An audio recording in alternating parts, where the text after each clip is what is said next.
ಭವ್ಯ ಭಾರತಕ್ಕೆ ಸಾಕ್ಷಿಯಾದ 500 ವರ್ಷಗಳ ಹಿಂದೂ ಧರ್ಮದ ಕನಸಾಗಿದ್ದ ಅಯೋಧ್ಯೆಯ ರಾಮ ಮಂದಿರ ಇಂದು ನನಸಾಗಿ ದೇಶದಲ್ಲಿ ಸಂಭ್ರಮ ಆಚರಿಸಲಾಗ್ತಾ ಇದೆ. ಇದೇ ಸಂದರ್ಭದಲ್ಲಿ ಕೊರಟಗೆರೆಯ ಪಟ್ಟಣದ ಪ್ರತಿ ಗಲ್ಲಿಯಲ್ಲಿ ಮನೆಗಳಲ್ಲಿ ರಾಮನ ಪ್ರತಿಷ್ಠಾಪನೆ ಮಾಡಿ ವಿಶೇಷ ಪೂಜೆ ಸಲ್ಲಿಸಲಾಯಿತು. ಪಟ್ಟಣದ ಪ್ರತಿ ದೇವಸ್ಥಾನದಲ್ಲಿ ಬೆಳಗಿನಿಂದ ಸಂಜೆಯವರೆಗೂ ಹೋಮ ಹವನಗಳನ್ನು ಮಾಡುತ್ತಾ ಭಕ್ತರು ರಾಮ ಭಜನೆ ಮಾಡಿದರು.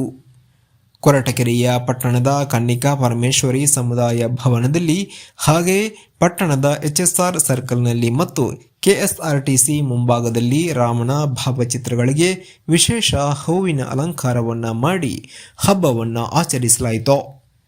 ಬಣ್ಣದ ಪೆನ್ಸಿಲ್ಗಳನ್ನು ಬಳಸಿ ಲಕ್ಷ ಅಕ್ಷರದಲ್ಲಿ ರಾಮನ ಹೆಸರಲ್ಲಿ ಮೂಡಿಬಂದ ಅಯೋಧ್ಯೆ ಹಾಗೂ ಶ್ರೀರಾಮನ ಭಾವಚಿತ್ರ ವಿಶೇಷವಾಗಿ ಗಮನ ಸೆಳೆಯಿತು.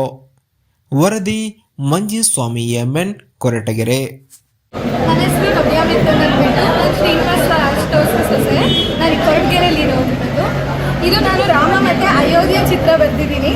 ರಾಮ ಅಂತ ಕನ್ನಡ ಅಕ್ಷರದಲ್ಲೇ ಇಡೀ ಅಯೋಧ್ಯೆ ಹಾಗೂ ರಾಮನ ಚಿತ್ರ ಬರೆದಿದ್ದೀನಿ.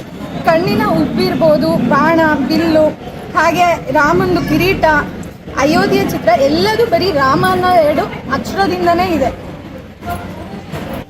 ಇಲ್ಲೆಲ್ಲ ರಾಮ ಅನ್ನೋ ಹೆಸರಿಂದನೇ ಇದೆ. ಕಣ್ಣಿನ ಉಬ್ಬು, ರಾಮನ ಕಣ್ಣಿನ ಉಬ್ಬಲ್ಲೂ ಕೂಡ ರಾಮ ಅಂತ ಬರೆದಿದ್ದೀನಿ. ಕಿರೀಟದಲ್ಲೂ ಇದೆ, ಹಾಗೆ ಬಿಲ್ಲು, ಹಾಗೆ ಅಯೋಧ್ಯೆ. ಇದು ಅಯೋಧ್ಯೆಯಲ್ಲಿ ಎಲ್ಲ ಕಡೆನೂ ರಾಮಂದೇ ಹೆಸರಲ್ಲೇ ನಾನು ಅಯೋಧ್ಯೆನ ಬರೆದಿರುವಂಥದ್ದು. ನಾನಿದು ಪೇಂಟಿಂಗ್ ಮಾಡೋಕ್ಕೆ 5 days ತೊಗೊಂಡಿದ್ದೀನಿ. ಹಾಗೆ ಇದು ಎಲ್ಲ ಸ್ಕೆಚ್ ಪೆನ್ಸ್ ಥರ ಪಾಯಿಂಟ್ ಪೆನ್ ಬರುತ್ತೆ. ಸೊ ಪಾಯಿಂಟ್ ಪೆನ್ನಲ್ಲೇ ಬರೆದಿರೋದು, ಕಲರ್ ಪಾಯಿಂಟ್ ಪೆನ್. ಇವತ್ತು ಹೇಗೆ ಅಯೋಧ್ಯೆಯಲ್ಲಿ ಶ್ರೀರಾಮನ ಕೊಡುಗೆ ಇದೆ, ಅದೇ ರೀತಿ ನಾನು ಈ ರಾಮ ಬರೆದಿರುವಂಥ ಅಯೋಧ್ಯೆಯನ್ನು ಕೊರಟಗೆರೆ ದೇವಸ್ಥಾನದಲ್ಲಿ ಕೊಡಬೇಕು ಅಂತ. ಎಲ್ರಿಗೂ ನಮಸ್ಕಾರ. ಇಂದು ಅಯೋಧ್ಯೆಯಲ್ಲಿ ಶ್ರೀರಾಮರ ಮಂದಿರ ಲೋಕಾರ್ಪಣೆಯಾಗಿದೆ. ಶ್ರೀರಾಮರಿಗೆ ಪ್ರಾಣ ಪ್ರತಿಷ್ಠಾಪನೆಯನ್ನು ಇಡೀ ಎಲ್ಲರೂ ಕೋಟ್ಯಾಂತರ ಹಿಂದೂಗಳು, ಅದೇ ರೀತಿಯಾಗಿ ಕೋಟ್ಯಾಂತರ ರಾಮ ಭಕ್ತರು ಎಲ್ಲವನ್ನು ಅದನ್ನು ಸಂತೋಷವಾಗಿ ಸ್ವೀಕರಿಸಿದ್ದಾರೆ. ಅದರ ಪರಿಣಾಮವಾಗಿ ನಾವು ಇವತ್ತು ಕೊರಟಗೆರೆಯ ಏನು ಬಸ್ ಸ್ಟ್ಯಾಂಡ್ ಗೆಳೆಯರ ಬಳಗ, ಅದೇ ರೀತಿಯಾಗಿ ಜೈ ಬಜರಂಗಿ ಸೇವಾ ಟ್ರಸ್ಟ್ ಈ ಇಬ್ಬರು ಸೇರಿ ಇವತ್ತೊಂದು ನಿಜವಾಗಿ ಶ್ರೀರಾಮರನ್ನು ನಾವು ಪೂಜೆನ ಇಲ್ಲಿ ಆಚರಿಸಿದ್ದೀವಿ. ಅದೇ ರೀತಿಯಾಗಿ ನಾವು ಎಲ್ಲರಿಗೂ ಒಂದು ಪ್ರಸಾದ ವಿನಿಯೋಗ ಕಾರ್ಯಕ್ರಮವನ್ನು ಹಂಚ್ಕೊಂಡಿದ್ದೀವಿ. ಇದು ಕೇವಲ ಒಂದು ಶ್ರೀರಾಮ ಅನ್ನೋದು ಒಂದು ಧರ್ಮಕ್ಕೆ ಅವರು ಸೀಮಿತ ಅಲ್ಲ. ಅವರ ಆದರ್ಶಗಳನ್ನು ಮಹರ್ಷಿ ವಾಲ್ಮೀಕಿರವರು ಇಡೀ ಪ್ರಪಂಚಕ್ಕೆ ಶ್ರೀರಾಮ ಅಂದರೆ ಏನು, ರಾಮರಾಜ್ಯ, ನಿಜವಾದ ರಾಮರಾಜ್ಯ ಏನು ಅಂದರೆ ಎಲ್ಲ ಧರ್ಮೀಯರು, ಎಲ್ಲ ಜನಾಂಗದವರು ನೆಮ್ಮದಿಯಾಗಿ, ಶಾಂತಿಯಾಗಿ, ಯಾವುದೇ ಕಳ್ಳತನ, ಸುಳಿಗೆ, ಮೋಸಗಳಿಲ್ದಲೆ ಅದನ್ನು ಇರಬೇಕು ಅನ್ನೋದು ನಿಜವಾದ ರಾಮರಾಜ್ಯದ ಕನಸು, ವಾಲ್ಮೀಕಿಯವರು ಬರೆದಂಥ ಕನಸು. ಅದನ್ನು ನಾವು ಭಾರತದಲ್ಲಿ ಕಾಣಬೇಕು. ಯಾವುದೇ ರೀತಿಯ ಕೋಮು ಸೌಹಾರ್ದ ಯಾವುದೂ ಇಲ್ಲ. ಶ್ರೀರಾಮರು ಎಲ್ಲಿ ಹುಟ್ಟಿದಾರೋ ಅಲ್ಲಿ ನೆಲೆಸಿದ್ದಾರೆ. ಅದೇ ರೀತಿಯಾಗಿ ಎಲ್ಲರೂ ಸಹ ಇದನ್ನು ಶ್ರೀರಾಮನವನ್ನು ಇರಬೇಕು. ಶ್ರೀರಾಮರ ಕೇವಲ ಒಂದು ಧರ್ಮ ಅಲ್ಲ. ಅದೇ ರೀತಿಯಾಗಿ ನಾವು ಇದರಲ್ಲಿ ಯಾವುದೇ ರೀತಿಯಾದ ಕೋಮುಗೆ ಧಕ್ಕೆಗಳನ್ನು ತರದಾಗ ಯಾವುದೇ ಒಂದು ಸಂಘ ಪರಿವಾರ ಸಹ ಇಲ್ಲ. ಅದೇ ರೀತಿಯಾಗಿ ಡೋಂಗಿ ಜಾತ್ಯತೀತಗಳು ಇಲ್ಲ. ನಾವು ನಿಜವಾದ ಶ್ರೀರಾಮ ಭಕ್ತರು, ನಿಜವಾದ ಶ್ರೀರಾಮ ಆದರ್ಶಗಳನ್ನ ಪಾಲಿಸುವಂತಹ ಎಲ್ಲ ಭಕ್ತರು ಒಗ್ಗಟ್ಟಾಗಿ ಏನು ನಮ್ಮ ಕೊರಟಗೆರೆಯ ಬಸ್ ಏಜೆಂಟ್ರುಗಳು, ಅದೇ ರೀತಿಯಾಗಿ ಅಂಗಡಿ ಮಾಲೀಕರು, ಆಟೋದವರು ಹಾಗೂ ನಮ್ಮ ಟ್ಯಾಂಕ್ ಮತ್ತು ಮಾಲೀಕರು ಇವರೆಲ್ಲ ಸೇರ್ಕೊಂಡಿದ್ದೀವಿ. ಎಲ್ಲರೂ ಒಟ್ಟಾಗಿ ಮಾಡೋದ್ರಿಂದ ಇವತ್ತು ಅದ್ಭುತವಾಗಿ ಏನಿದೆ. ಸಮಸ್ತ ಜನರು ನಮ್ಮೊಂದಿಗೆ ಸಾವಿರಾರು ಜನರು ಪ್ರಸಾದನ ಸ್ವೀಕರಿಸಿದ್ದಾರೆ. ಅವ್ರಿಗೆಲ್ಲರಿಗೂ ಧನ್ಯವಾದಗಳನ್ನ ಅರ್ಪಿಸ್ತಾ ಇದ್ದೀವಿ. ಜೈ ಶ್ರೀರಾಮ್, ಜೈ ವಾಲ್ಮೀಕಿ, ಜೈ ಹನುಮಾನ್. ಭವ್ಯ ಭಾರತ ದೇಶದಲ್ಲಿ ಇಂದು ಭಾರತ ದೇಶದ ಹಿಂದೂಗಳೆಲ್ಲ ಇಡೀ ಪ್ರಪಂಚದಲ್ಲಿ ದೇಶ ವಿದೇಶಗಳಲ್ಲಿ ಹಿಂದೂಗಳು ನೆಲೆಸಿದ್ದಾರೆ. ಆ ಹಿಂದೂಗಳೆಲ್ಲರಿಗೂ ಸಹ ಇವತ್ತು ಒಂದು ಸಂತೋಷವಾದಂಥ ವಿಚಾರ. ಏನು ಅಯೋಧ್ಯೆಯಲ್ಲಿ ಶ್ರೀರಾಮರ ಪ್ರತಿಮೆ ಪುನರ್ ಪ್ರತಿಷ್ಠಾಪನೆ ಆಗ್ತಾ ಇದೆ. ಆ ಹಿನ್ನೆಲೆ ಎಲ್ಲ ಹಿಂದೂಗಳಿಗೂ ಸಹ ಸಂತೋಷವಾದಂಥ ವಿಚಾರ. ಇದು ಸುಮಾರು 500 ವರ್ಷಗಳ ಹಿಂದೆ ಶ್ರೀರಾಮನ ಒಂದು ದೇವಸ್ಥಾನ ಅಲ್ಲಿತ್ತು. ಆದರೆ ಏನು ಧರ್ಮಗಳ ನಡುವೆ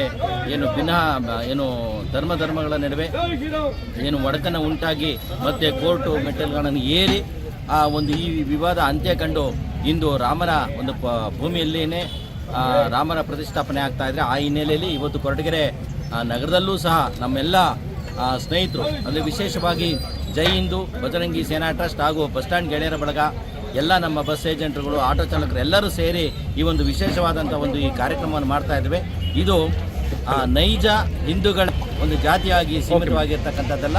ಎಲ್ಲ ಧರ್ಮದವರು, ಎಲ್ಲ ಪಕ್ಷದವರು ಭಾಗಿಯಾಗಿ ಈ ಒಂದು ಕಾರ್ಯಕ್ರಮವನ್ನು ನಾವು ಆಯೋಜಿಸಿದ್ವಿ.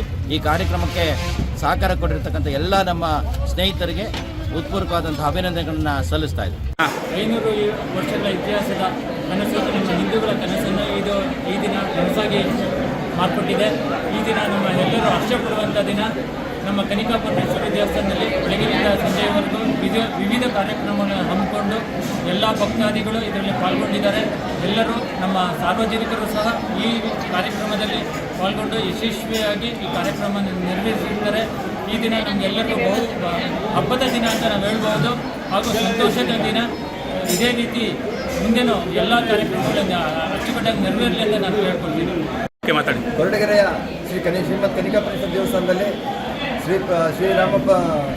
ಪ್ರಭು ಶ್ರೀರಾಮ ಮಂದಿರದ ಉದ್ಘಾಟನೆ ಪ್ರಯುಕ್ತ ಶ್ರೀಮದ್ ಕನಿಕಾಪರಮೇಶ್ವರಿ ದೇವಸ್ಥಾನದಲ್ಲಿ ಬೆಳಗ್ಗೆ ಶ್ರೀ ರಾಮತಾರಕ ಹೋಮ ಮತ್ತು ಸಂಜೆ ಶ್ರೀ ಸೀತಾರಾಮ ಕಲ್ಯಾಣೋತ್ಸವ ಕಾರ್ಯಕ್ರಮ, ಸಂಜೆ ದೀಪೋತ್ಸವ, ರಾಗರೋತ್ಸವ, ಭಜನೆ, ವಿಷ್ಣು ಸಹಸ್ರನಾಮ ಈ ಒಂದು ಕಾರ್ಯಕ್ರಮ ನಮ್ಮ MJ ಜ್ಯುವೆಲ್ಲರ್ಸ್ನ ಮಾಲೀಕರಾದ MJ ಸುಧೀರ್ ಮತ್ತು ಅವರ ಸ್ನೇಹಿತರಿಂದ ಒಂದು ಕಲ್ಯಾಣೋತ್ಸವ ಕಾರ್ಯಕ್ರಮ, ರಾಮತಾರಕ ಹೋಮ ಗುಪ್ತಾ ಜ್ಯುವೆಲ್ಲರ್ಸ್ ಮಾಲೀಕರಾದ KK ನವೀನ್ಕುಮಾರ್ ಅವರ ಒಂದು ಕುಟುಂಬ ವರ್ಗದಿಂದ ಈ ಒಂದು ವರ್ಗದಿಂದ ಎಲ್ಲ ಸಮಾಜಕ್ಕೆ ಒಂದು ಒಳ್ಳೆಯದಾಗಲಿ, ಲೋಕ ಕಲ್ಯಾಣ ಆಗಲಿ ಅಂತ ಹೇಳಿ ಈ ಒಂದು ದಿನ 500 ವರ್ಷಗಳ ಒಂದು ಕ್ಷಣ ಇವತ್ತು ನಮಗೆ ಈಡೇರಿದೆ. ಈ ಒಂದು ಶುಭ ಸಂದರ್ಭದಲ್ಲಿ ಲೋಕ ಕಲ್ಯಾಣವಾಗಲಿ, ಎಲ್ಲರಿಗೂ ಒಳ್ಳೆಯದಾಗಲಿ ಅಂತ ಆಶಿಸುತ್ತಾ ಈ ಒಂದು ಕಾರ್ಯಕ್ರಮ ಹಮ್ಮಿಕೊಂಡಿದ್ದೀವಿ.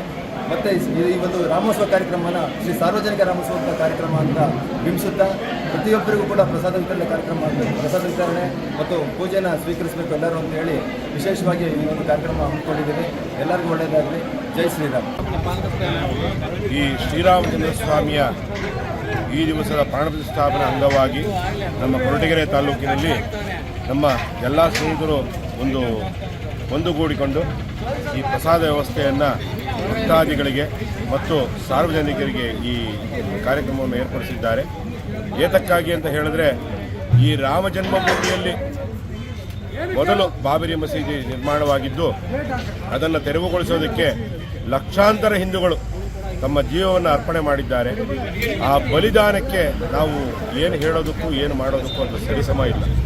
ಯಾಕೆಂದರೆ ಅವರ ಶ್ರಮದಿಂದ ಆಗಿರುವಂಥದ್ದೇ ಇವತ್ತು ಈ ರಾಮ ಜನ್ಮಭೂಮಿಯಲ್ಲಿ ಇವತ್ತು ರಾಮ ಮಂದಿರ ಕಟ್ಟಡ ಆಗೋದಕ್ಕೆ ಕಾರಣ ಏನು ಅಂದರೆ, ಮೊದಲನೆಯ ಹುತಾತ್ಮ ಅಂದರೆ ರಾಮ ಜನ್ಮಭೂಮಿಗಾಗಿ ಹೋರಾಡಿದಂಥ ಮೊದಲನೆಯ ಹುತಾತ್ಮನನ್ನು ನಾವು ಇವತ್ತು ಜ್ಞಾಪಿಸ್ಕೋಬೇಕು. ಅವರ ಶ್ರಮದಿಂದ ಈ ದಿವಸ ಈ ರಾಮ ಜನ್ಮಭೂಮಿಯಲ್ಲಿ ಶ್ರೀರಾಮಚಂದ್ರ ಸ್ವಾಮಿಯ ದಿವ್ಯ ದೇಗುಲ ಮತ್ತು ಅದು ವಿಶೇಷ ಏನೆಂದರೆ ನಮ್ಮ ಕರ್ನಾಟಕದ್ದೇ ಆದಂತಹ ಮಾಡಿರುವಂತಹ ಒಂದು ಶ್ರೀರಾಮಚಂದ್ರ ಮೂರ್ತಿಯನ್ನು ಅಲ್ಲಿ ಪ್ರಾಣ ಪ್ರತಿಷ್ಠಾಪನೆಯನ್ನು ಮಾಡ್ತಿರೋದು ಇಲ್ಲಿ ವಿಶೇಷ. ಹಾಗಾಗಿ ಭಗವತ್ ಭಕ್ತರೆಲ್ಲರೂ ಸಹ ಈ ಶ್ರೀರಾಮಚಂದ್ರ ಸ್ವಾಮಿಯ ಕೃಪಾ ಕಟಾಕ್ಷಕ್ಕೆ ಪಾತ್ರರಾಗಬೇಕಾಗಿ ತಮ್ಮಲ್ಲಿ ಸವಿನಯ ಪ್ರಾರ್ಥನೆ. ಜೈ ಶ್ರೀರಾಮ್. ಈ ದಿನ ಅಯೋಧ್ಯೆಯಲ್ಲಿ ಶ್ರೀರಾಮನ ಪ್ರಾಣ ಪ್ರತಿಷ್ಠಾಪನೆ ಆಗ್ತಾ ಇತ್ತು. ಇದು ನಮ್ಮೆಲ್ಲರ 500 ವರ್ಷದ ಕನಸಾಗಿತ್ತು. ಈ ದಿನ ನಮ್ಮ ನೆಚ್ಚಿನ ಪ್ರಧಾನಮಂತ್ರಿಗಳಾದಂಥ ನರೇಂದ್ರ ಮೋದಿ ಆ ಕನಸನ್ನು ನನಸು ಮಾಡಲು ಮುಂದೆ ನಿಂತಿದ್ದಾರೆ. ಈ ಒಂದು ಶುಭ ದಿನದಂದು ಕೊರಟಗೆರೆ ಕ್ಷೇತ್ರದಲ್ಲೂ ಎಲ್ಲ ಬಾಂಧವರು ಸೇರಿ ಸಂಭ್ರಮಾಚರಣೆ ಮಾಡ್ತಾಯಿದ್ದೀವಿ. ಹಬ್ಬದ ರೀತಿಯಲ್ಲಿ ಸಂಭ್ರಮಾಚರಣೆ ಮಾಡ್ತಾಯಿದ್ದೀವಿ.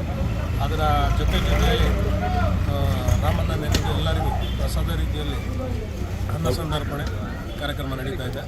ಹಾಗಾಗಿ ಎಲ್ಲರೂ ಈ ದಿನ ಒಂದು ಹಬ್ಬದ ವಾತಾವರಣ ಸೃಷ್ಟಿಯಾಗೋ ರೀತಿಯಲ್ಲಿ ಇದನ್ನು ನಾವು ನಮ್ಮ ಮುಂದಿನ ಯುವ ಪೀಳಿಗೆ ಇದನ್ನು ಹಬ್ಬದ ಆಚರಣೆ ಮಾಡಿಕೊಂಡು ಹೋಗಬೇಕು ಅನ್ನೋ ಉದ್ದೇಶದಿಂದ ಎಲ್ಲರಿಗೂ ಪ್ರೇರೇಪಣೆ ಆಗಲಿ ಅಂತ ಜೈ ದಿನ ಏನು ಅಖಂಡ ಭಾರತ ಶ್ರೀ ರಾಮಚಂದ್ರ ಪ್ರಭು ಇತಿಹಾಸ ಪ್ರಸಿದ್ಧ 500 ವರ್ಷಗಳ ಇತಿಹಾಸ ಇರುವಂಥ ಶ್ರೀ ರಾಮಚಂದ್ರ ಪ್ರಭುವಿನ ಇವತ್ತು ಅಯೋಧ್ಯೆಯಲ್ಲಿ ಏನು ಲೋಕಾರ್ಪಣೆಗೊಳ್ತಾ ಇದೆ ಶ್ರೀರಾಮಲಲ್ಲ ಅನ್ನೋ ಒಂದು ಮೂರ್ತಿ. ಅದರಲ್ಲೂ ವಿಶೇಷವಾಗಿ ನಮ್ಮ ಕರ್ನಾಟಕ ರಾಜ್ಯದ ಮೈಸೂರಿನ ಜಿಲ್ಲೆಯ ಒಂದು ಕಲ್ಲು ಇವತ್ತು ಶಿಲೆಯಾಗಿ ಅಯೋಧ್ಯೆಯಲ್ಲಿ ಸೇರುತ್ತೆ ಅಂದರೆ ನಿಜವಾಗ್ಲೂ ಅದರಲ್ಲಿ ಹೆಚ್ಚಿನ ನಮ್ಮ ಕರ್ನಾಟಕ ಜನತೆಗೆ ಒಳ್ಳೆಯ ಶುಭ ಸಂದರ್ಭ ಅಂತ ಹೇಳೋದಕ್ಕೆ ಇಷ್ಟಪಡ್ತೀವಿ. ಈ ಒಂದು ಇತಿಹಾಸ ಪ್ರಸಿದ್ಧ ಶ್ರೀರಾಮಚಂದ್ರರ ಇವತ್ತು ಅಯೋಧ್ಯೆಯಲ್ಲಿ ಪ್ರತಿಷ್ಠಾಪನೆಗೊಳ್ತಾ ಇರೋದು ಇಡೀ ಅಖಂಡ ಭಾರತದ ನಮ್ಮ ಹಿಂದೂ ಸಾಮ್ರಾಜ್ಯವನ್ನು ಮರ್ಯಾದ ಪುರುಷ ರಾಮನ ಒಂದು ಅಯೋಧ್ಯೆಯಲ್ಲಿ ಪ್ರತಿಷ್ಠಾಪನೆ ಆಗ್ತಾ ಇರೋದು ನಿಜವಾಗ್ಲೂ ಸಂತೋಷ. ಆ ಒಂದು ಅಂಗವಾಗಿ ಇವತ್ತು ನಮ್ಮ ಕೊರಟಗೆರೆಯಲ್ಲಿ ಎಲ್ಲ ಹಿಂದೂ ಭಕ್ತಾದಿಗಳಿಂದ ಎಲ್ಲ ಸೇವಾದಿಗಳಿಂದ ಸೇರಿ ಇವತ್ತು ಏನು ವಿಶೇಷವಾಗಿ ನಮ್ಮ ರಾಘವೇಂದ್ರ ಭಟ್ ಮಾಲೀಕರ ರಂಗಪ್ಪನವರ ನೇತೃತ್ವದಲ್ಲಿ ನಮ್ಮ ಪ್ರದೀಪ್ ಅವರ ಎಲ್ಲ ಸ್ನೇಹಿತರು ಸಂಘಟನೆಗಳು ಸೇರಿ ನಮ್ಮ ಗಣೇಶ್ ಅವರು ಎಲ್ಲರೂ ಸೇರಿ ಇವತ್ತು ವಿಶೇಷವಾಗಿ ನಮ್ಮ ರಾಮಚಂದ್ರ ಪ್ರಭುವಿಗೆ ಹೆಸರುವಾಸಿಯಾಗಿರುವಂಥ ಮೇನು ಅದಕ್ಕೆ ಶ್ರೀರಾಮನಿಗೆ ಪ್ರಿಯವಾದಂಥ ಹೆಸರುಬೇಳೆ, ಪಾನಕ, ಕೇಸರಿ ಬಾತು, ಮೊಸರನ್ನ, ಟೊಮೆಟೊ ಬಾತು, ಪೊಂಗಲ್ಲು, ಎಲ್ಲ ಬಗೆ ಬಗೆಯ ಒಂದು ಸಿಹಿ ತಿಂಡಿಗಳನ್ನ ಇವತ್ತು ಭಕ್ತಾದಿಗಳಿಗೆ ವಿತರಿಸಬೇಕು ಅಂತ ಎಲ್ಲ ಒಂದು ಒಗ್ಗೂಡಿಂದ ನೆರವೇರಿಸಬೇಕು ಅಂತೇಳಿ ಒಂದು ಶ್ರೀರಾಮನ ಒಂದು ಪೂಜಾ ಕಾರ್ಯಕ್ರಮ ನೆರವೇರಿಸಿ ಇವತ್ತು ಎಲ್ಲ ಸಂತೃಪ್ತಿಯಿಂದ ನಡೀಲಿ ಅಂತ